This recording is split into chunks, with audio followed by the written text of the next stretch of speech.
Buyurun Xavər xanım, eşidirəm sizi. Banu'ya göre biraz narahat idim. Evden seher çıkanda dedi ki işten sonra sizin yanınıza gidecek ama sizin yanınıza gelmeyeyim.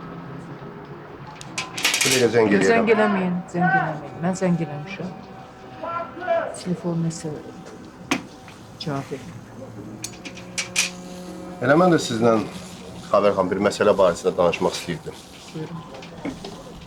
Amma çox xahiş edirəm mənim səhv başa düşməyin. Bir ata kimi Banu'ya görə çox narahatım.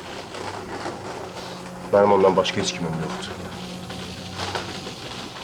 Düzdür, öz seçimini elədim. Amma dünən bir söz eşitdim. Eşitdim, siz bankdan kredi çəkmək istəyirsiniz. Məni düz başa düşün. Əgər sizin pula ehtiyacınız varsa, mən sizə kömək eləməyə hazıram.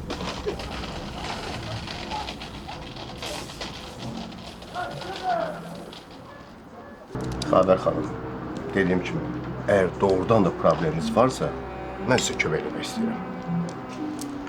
Teşekkür ediyorum Erkan müəllim. Heç bir problemimiz yoxdur. Sadəcə şirkətin təzə başladığı layihəyə görə kredit götürmək istəyirdim.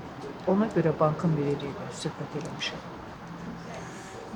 Əgər Xanlarovlar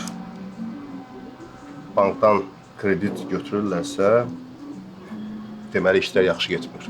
Hə? Xahiş edirəm Elxan müəllim, heç bir problem yoxdur. Ona görə bu söhbəti bağlayın. Yaxşı, nə deyirəm? Qoy siz deyən olsun.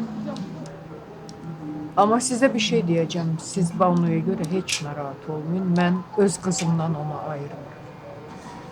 Siz Banu'nun nə qədər xoşbəxt olmağını istəyirsinizsə, mən də elə o qədər istəyirəm. Mən də istədiyim elə budur, Xavər xanım. İstəyirəm ki, qızım həmişə xoşbəxt olsun.